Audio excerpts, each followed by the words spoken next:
കഴിഞ്ഞ കുറേ ദിവസങ്ങളായിട്ട് ബ്ലൂ എക്കോണമിയിൽ ഇന്ത്യയുടെ സാധ്യതകളെ പറ്റി പറയുകയും അതിൽ ഇന്ത്യക്ക് എങ്ങനെ നേട്ടമുണ്ടാക്കാൻ പറ്റും എന്ന് ചർച്ച ചെയ്യുകയും ചെയ്യുന്ന പല വീഡിയോകളും നമ്മൾ ചെയ്തിരുന്നു.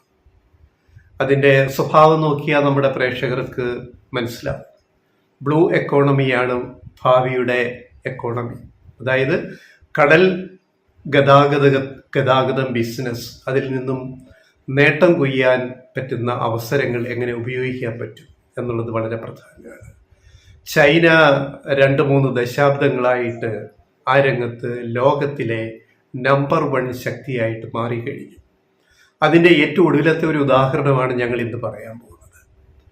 ചൈനയ്ക്ക് കടൽ തീരം ഉള്ളതുപോലെ വളരെ മാരിടൈം മറൈൻ ബിസിനസ് ചെയ്യാവുന്ന ചരക്ക് ഗതാഗതം ഉൾപ്പെടെ, ക്രൂസ് ഷിപ്സ്, ടൂറിസം ഉൾപ്പെടെ, അതേപോലെ മറ്റ് വാർഷിപ്സുകൾ നിർമ്മിക്കുക, മറ്റ് രാജ്യങ്ങൾക്ക് കൊടുക്കുക, അങ്ങനെ ഒരു വലിയ വമ്പൻ ബിസിനസ് സാധ്യതകൾ നമ്മുടെ രാജ്യത്തിൻ്റെ കടൽ തീരം കേന്ദ്രീകരിച്ച് ചെയ്യാൻ പറ്റും. ലോക കടൽ കേന്ദ്രീകരിച്ചുള്ള ബ്ലൂ എക്കോണമിയുടെ 1% പോലും വിഹിതം ഇന്ത്യ എന്ന് പറയുന്ന ഒരു മഹാരാജ്യത്തിന് കൈവരിക്കാൻ പറ്റാത്തത് എന്തുകൊണ്ടായിരുന്നു? അത് നമ്മുടെ സ്വഭാവം കൊണ്ടാണ്. ഇപ്പോഴും നമ്മൾ ആ സ്വഭാവം കാണിക്കുന്നത് ഞങ്ങൾ വീണ്ടും പറയേണ്ടി വരുന്നതിൽ ഖേദമുണ്ട്. സങ്കുചിത താല്പര്യങ്ങൾ. ഇന്ന സംസ്ഥാനം ഭരിക്കുന്നത് ഞങ്ങളുടെ പാർട്ടി അല്ലല്ലോ, ഞങ്ങളുടെ വിരുദ്ധ പ്രതിപക്ഷ പാർട്ടിയാണ്, എന്നാൽ പിന്നെ അവനൊരു ഒരു പുണ്ണാക്കും കൊടുക്കണ്ട, അവൻ്റെ ഒരു പദ്ധതിയും വിജയിക്കരുത്. സ്വന്തം രാജ്യത്തെ തൊഴുത്തിൽ കുത്ത് നമ്മളെ എവിടെ എത്തിക്കുന്നു എന്നുള്ളതിൻ്റെ ഉദാഹരണമാണ് ഞങ്ങൾ കഴിഞ്ഞ കുറേ ദിവസം പറഞ്ഞുകൊണ്ടിരുന്നത്. വിഴിഞ്ഞം, തൊട്ട് പിന്നാലെ വാധവൻ, പിന്നെ ആന്തമാനിൽ അടുത്ത, എല്ലാം വരട്ടെ. വരുമ്പോൾ അതിനകത്തൊരു പോസിറ്റീവ് എനർജി കാഴ്ചപ്പാട് വേണം.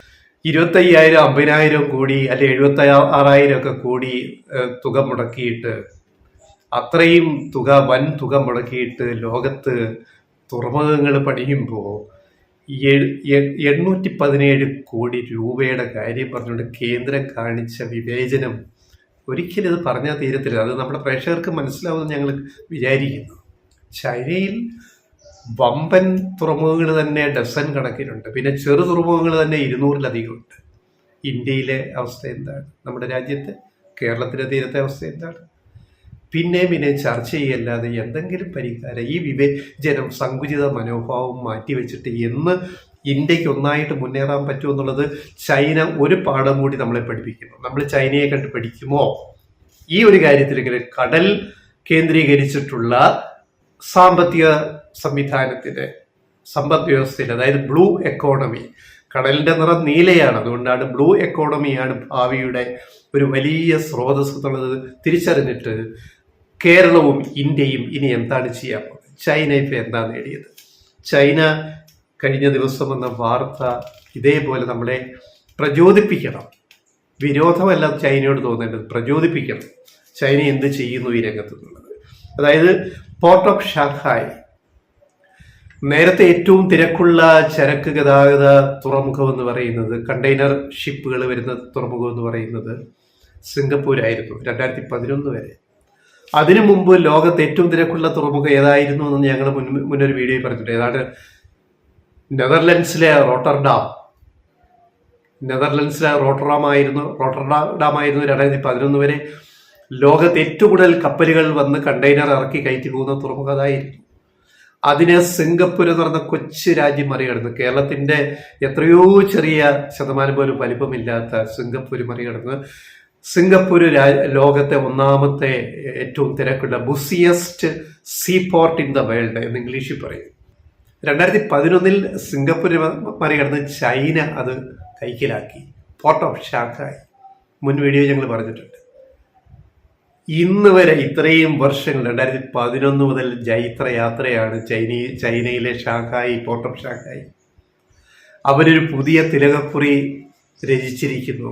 ഏറ്റവും പുതിയ വാർത്ത, അതായത് ലോകത്ത് ഏറ്റവും വലിയ കണ്ടെയ്നർ നീക്കം, ചരക്ക് ഗതാഗതം, എക്സ്പോർട്ട് ഇമ്പോർട്ട് ചെയ്ത് 50 മില്യൺ TEU കണ്ടെയ്നർ, 50 ദശലക്ഷം കണ്ടെയ്നർ ചരക്ക് നീക്കം നടത്തിക്കൊണ്ട് ഷാങ്ഹായി പോർട്ട് ഓഫ് ഷാങ്ഹായി പുതിയ ചരിത്രം കുറിച്ചിരിക്കുന്നു. ആലോചിക്കണം. അപ്പോ port of Shanghai becomes first port to handle over 50 million TEUs പ്രതിവർഷം, ഒരു വർഷം 14 years in a row. 2011 സിംഗപ്പൂരിനെ മറികടന്നതിന് ശേഷം ചൈനയ്ക്ക് തിരിഞ്ഞു നോക്കാനില്ല. ചൈനയെ വെല്ലുവിളിക്കാൻ ആരുമില്ല, ഷാങ്ഹായിയെ വെല്ലുവിളിക്കാൻ ആരുമില്ല. 14 years in a row, world's busiest port in container shipping to show China's growing influences in global trade.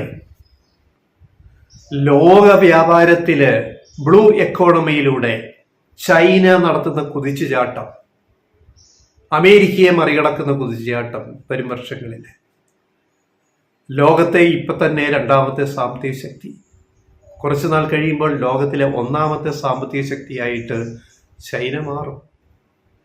അതിനവരെ ഏറ്റവും സഹായിക്കുന്നത് ബ്ലൂ എക്കോണമിയാണ്, കടൽ എക്കോണമിയാണ്. അതാണ് ചൈനയിൽ ഇത്രയും ഡസൻ കണക്കിന് മദർ പോർട്ടുകളും മദർ ഷിപ്പുകൾ വരുന്ന മദർ പോർട്ടുകളും 200-ലധികം ചെറുകിട പോർട്ടുകളും. ഈ ഇത്രയും 50 മില്യൺ TEU കൈകാര്യം ചെയ്യണമെങ്കിൽ ഇത് എവിടുന്ന് സാധനം വരണം? 50 ദശലക്ഷം കണ്ടെയ്നറുകൾ ഒരു വർഷം ഒരു തുറമുഖത്ത് വന്നു പോകണമെങ്കിൽ, ചരക്കിറക്കി കയറ്റി പോകണമെങ്കിൽ ആ ബിസിനസ് വോളിയം എങ്ങനെ ഉണ്ടാകും?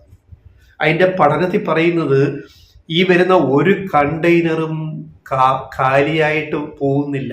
തിരിച്ചതിൽ ഉൽപ്പന്നങ്ങൾ കയറ്റി യൂറോപ്പിലേക്ക്, അമേരിക്കയിലേക്കൊക്കെ പോയിക്കൊണ്ടിരിക്കുകയാണ്, ഏഷ്യയിലേക്കും. അവിടുത്തെ ഉൽപ്പന്നങ്ങൾ ചൈനയുടെ വളർച്ച അങ്ങനെയാണ്. നമുക്ക് വിഴിഞ്ഞത്ത് ഞങ്ങൾ ചോദിക്കട്ടെ, വിഴിഞ്ഞത്തും വാധവാനിലും ഒക്കെ നാളെ ഇങ്ങോട്ട് കൊണ്ട് ചരക്കിറക്കാൻ ഫുൾ കണ്ടെയ്നർ വരുന്നു, തിരിച്ച് കയറ്റി പോകുന്നത് ഫിഡർ വെസലിൽ ഇറക്കിയിട്ട് കൊണ്ടുപോയിട്ട് തിരിച്ചു പോകുന്നത് ഒഴിഞ്ഞ കണ്ടെയ്നറുകളായിരിക്കുമോ? സാധ്യതകൾ, ദുരന്തങ്ങൾ ചൂണ്ടിക്കാണിക്കുകയാണ് ഞങ്ങൾ. സാധ്യതകളും ദുരന്തങ്ങളും ഉണ്ട്. അപ്പോ വിഴിഞ്ഞം അല്ലെ വാധവാനൊക്കെ ഒരു ഇറക്കുമതി ഹബ്ബ് മാത്രമായിട്ട് നിന്നാൽ മതിയോ? ടെർമിനൽ ഹബ്ബായിട്ട് നിന്നാൽ മതിയോ? Container terminal.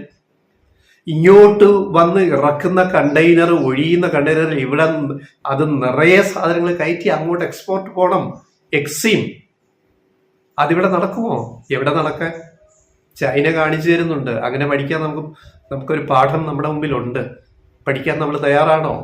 ഇപ്പോഴും നിസ്സാര കാര്യം പറഞ്ഞ് ക്ലോവർ ലീഫ് ജംഗ്ഷന് തത്വത്തിൽ അനുമതി, ഞങ്ങൾ ഇന്നലെ പറഞ്ഞുകൊണ്ട് വിശദീകരിക്കുന്നില്ല കൂടുതൽ. തത്വത്തിൽ അനുമതി. ഈ തത്വത്തിൽ അനുമതി എന്താ മാറ്റി എക്സിക്യൂട്ടീവ് അനുമതി എപ്പോഴാണ് കിട്ടാൻ പോകുന്നത്?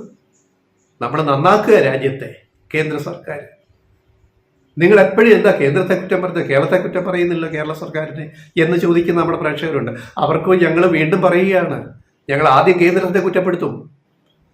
എല്ലാ സംസ്ഥാനങ്ങളെയും ഒരു കുടക്കീഴിൽ നിർത്തി, ഒരു അംബ്രല പോലെ അതിനെ കീഴിൽ നിർത്തി കൊണ്ടുപോകാനുള്ള ഒരു ദീർഘവീക്ഷണം ചൈനയെ പോലെ, ചൈനയിലെ എല്ലാ പ്രൊവിൻസുകളും ഒരേപോലെ വികസിക്കുന്നത് എന്തുകൊണ്ടാണ്?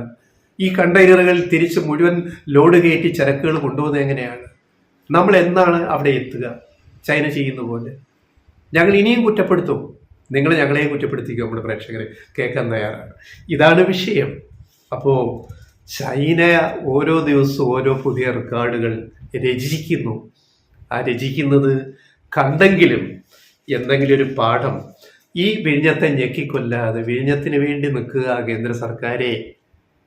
നിങ്ങളെ വാധവനും ആന്തവാനും ഒക്കെ ചെയ്തു, വിഴിഞ്ഞത്തിന് കൂടി നിങ്ങൾ നിൽക്കണം, എങ്കിലേ ഈ രാജ്യം മുന്നോട്ട് പോവുള്ളൂ എന്ന് ഒഴിഞ്ഞ കണ്ടെയ്നറുകളുമായിട്ട് പോകുന്നൊരവസ്ഥ. വിഴിഞ്ഞം നാളെ ഭാവിയിൽ അദാനിയുടെ കെയറോപ്പിൽ വരുന്ന കണ്ടെയ്നറുകൾ, നിറച്ചു വരുന്ന കണ്ടെയ്നറുകൾ പിന്നീട് തിരിച്ചു പോകുമ്പോൾ ഒഴിഞ്ഞ കണ്ടെയ്നറായിട്ട് പോയിട്ട് അവസാനം ഒഴിഞ്ഞ കണ്ടെയ്നറുകൾ മാത്രം പിന്നെ ഇടുന്ന ഒരു ഡംപ് യാർഡായിട്ട് വിഴിഞ്ഞം മാറാൻ പാടില്ല. ഞങ്ങൾക്ക് പേടിയുണ്ട്, ആശങ്കയുണ്ട്. കുറെ കഴിയുമ്പോൾ വിഴിഞ്ഞം ഒഴിഞ്ഞ കണ്ടെയ്നർ, തിരിച്ച് ചരക്ക് കയറ്റാൻ ഉൽപ്പന്നങ്ങളില്ലാത്ത ഒഴിഞ്ഞ കണ്ടെയ്നറുകൾ ഡംപ് ചെയ്യാനുള്ള ഒരു യാർഡായിട്ട് വിഴിഞ്ഞം മാറാതിരിക്കാൻ ആര് മുൻകൈ എടുക്കണം? ആദ്യം കേന്ദ്ര സർക്കാർ. അവരാണ് മുൻകൈ എടുക്കുന്നത്, അല്ല പിണറായി സർക്കാരല്ല. അത് രണ്ടാമത്, ഒരു സ്റ്റേറ്റിന്റെ റോള് രണ്ടാമതാണ്. ഈ ഒരു കാര്യം നമ്മൾ ദയവേത് നമ്മൾ മനസ്സിലാക്കുക. എങ്കിൽ മാത്രമേ ഒരു ബ്ലൂ എക്കോണമി പവറായിട്ട്, ഞങ്ങൾ വീണ്ടും പറയുന്നു, ചൈനയെ പോലെ ഒരു ബ്ലൂ എക്കോണമി പവറായിട്ട് ഇന്ത്യക്ക് എന്നു മാറാൻ കഴിയും. മാറാനുള്ള എല്ലാ പൊട്ടൻഷ്യലും ഉണ്ട്, എല്ലാ സാധ്യതകളും ഉണ്ട്. പക്ഷേ മനസ്സിലെ മനോഭാവം ഭരിക്കുന്നവരുടെ, കേന്ദ്രത്തിൽ ഇരുന്ന് ഭരിക്കുന്നവരുടെ മനസ്സിലെ മനോഭാവം പോവാതെ ഒന്നും നടക്കുന്നത്. ഞങ്ങളത് വീണ്ടും വീണ്ടും പറയുന്നു. അതുകൊണ്ടാണ് ഇത് പറയാതെ നിവർത്തിയില്ല.